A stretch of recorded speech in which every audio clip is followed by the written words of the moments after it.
Hi guys, welcome my to Krish logs.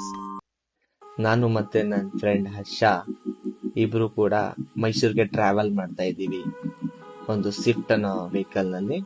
So ಅದಕ್ಕೆ ಹೆಡ್ಲೈಟೇ ಇಲ್ಲ.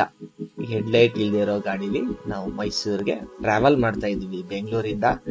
So just fog lamp ಅಲ್ಲಿ travel ಮಾಡ್ತಾ ಇದ್ದೀವಿ. ತುಂಬಾ ಕ್ರಿಟಿಕಲ್ ಕಂಡೀಷನ್, ಬಟ್ ತಾಯಿ ಚಾಮುಂಡೇಶ್ವರಿ ನೋಡ್ಲಿಕ್ಕೆ ನಾವು ಟ್ರಾವೆಲ್ ಮಾಡ್ತಾ ಇದ್ದೀವಿ.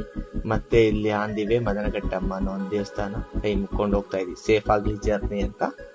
ಅಂಡ್ ದೆನ್ ಇದಕ್ಕೆ ಹೆಡ್ಲೈಟ್ ಇಲ್ಲ, ಜಸ್ಟ್ ಫಾಗ್ ಲ್ಯಾಂಪ್ ಅಲ್ಲೇ ಟ್ರಾವೆಲ್ ಮಾಡ್ತಾ ಇದೀವಿ ಗೈಸ್. ಏನಪ್ಪಾ ಅಂದ್ರೆ ಹಳ್ಳ ಗುಂಡಿ ಹಂಸು ಇದೆಲ್ಲಾನು ಲೆಕ್ಕನೇ ಇಲ್ಲ. ಈ KGF ಮೂವಿಲಿ ಹೇಳ್ತಾರಲ್ಲ, ಎದೆಲ್ ಕಲ್ಲಿದ್ದನ್ ಅಂಟದು ಇಲ್ಲ ಅನ್ನಂಗೆ ಗಾಡಿಗೆ ಹೆಡ್ಲೈಟ್ ಇಲ್ಲ ಅಂದ್ರೆ ಹಂಸು ಗುಂಡಿ ಲೆಕ್ಕನೇ ಇಲ್ಲ ಅನ್ನೋ ತರ ಟ್ರಾವೆಲ್ ಮಾಡ್ತಿದ್ದಾನೆ, ಗಾಡಿ ಓಡಿಸ್ತಿದ್ದಾನೆ ಹರ್ಷ. ತುಂಬಾ ಕ್ರಿಟಿಕಲ್ ಕಂಡೀಷನ್, ಬಟ್ ತಾಯಿ ಚಾಮುಂಡೇಶ್ವರಿ ದರ್ಶನ ಮಾಡ್ಲಿಕ್ಕೆ ಹೋಗ್ತಾ ಇರೋದು.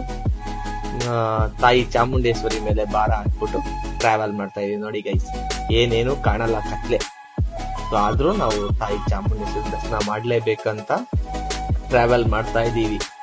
ಮತ್ತೆ ಇನ್ನ ಇಬ್ರು ಹುಡುಗರು ಬರ್ತಾರೆ, ಅವ್ರನ್ನ ಜೊತೆ ಕರ್ಕೊಂಡು ಸೊ ನಾವು ಮೈಸೂರು ಕಡೆ ಜರ್ನಿ ಬೆಳೆಸ್ತೀವಿ. ತಾವರೆಕೆರೆನಲ್ಲಿ ಇದ್ದಾರೆ ಅವರು. ಅಪೋಸಿಟ್ ಅಲ್ಲಂತೂ ಏನು ಕಾಳ್ತಿಲ್ಲ, ಹಳ್ಳ ಗುಂಡಿಗೆ ಹಂಗೆ ದಡ ಪಡ ಅಂತ ಬಿಡ್ತಾನೆ ಇದ್ದಾನೆ. ಸೊ ಏನು ಮಾಡಕ್ ಆಗಲ್ಲ, ಅಡ್ಜಸ್ಟ್ ಮಾಡ್ಕೋಬೇಕು. ಹೆಡ್ಲೈಟ್ ಇಲ್ಲ. ಸೊ ಇವಾಗಿರೋ ಸಿಚುವೇಶನ್ಗೆ ಸಿಕ್ಕಿದ ಇದೇ ಗಾಡಿ.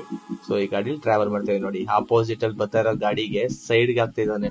ಇವಾಗ ಮೈಸೂರು ರೀಚ್ ಆಗೋ ನೈಟ್ ಒಂದು 3 o'clock ಗಂಟೆ ಅಲ್ಲೇ ರೆಸ್ಟ್ ಮಾಡಿ ಬೆಳಿಗ್ಗೆ ಎದ್ದು ಚಾಮುಂಡಿ ಬೆಟ್ಟಕ್ಕೆ ಬಂದು ತಾಯಿ ದರ್ಶನ ಮಾಡ್ದು. ಅದಾದ್ಮೇಲೆ ಉಕ್ಕುಡಕ್ ಬಂದು ಉಕ್ಕುಡನಲ್ಲಿ ತಾಯಿ ಅಮ್ಮನ ವರ ಕೇಳ್ಕೊಂಡು ದರ್ಶನ ಮಾಡ್ ಮತ್ತೆ ನಾನು ರಿಟರ್ನ್ ಟ್ರೈನಲ್ಲಿ ಬಂದೆ. ಏನಕ್ಕೆ ಅಂದ್ರೆ ಈ ಹುಡುಗರು ಬಂದಿದ್ರು ಫ್ರೆಂಡ್ಸ್, ಅವ್ರು ನಾನು ಓಡಿಸ್ತೀನಿ ಅಂತಿದ್ರು. ಅದಕ್ಕೆ ಯಾಕೋ ಭಯ ಆಯ್ತು, ಬೇಡಪ್ಪ ಇವ್ರ ಜೊತೆ ಬರೋದ್ ಬೇಡ ಅಂದ್ಬಿಟ್ಟು ಫೈನಲ್ ಬಂದೆ. Thank you for watching guys. Please like, comment, share.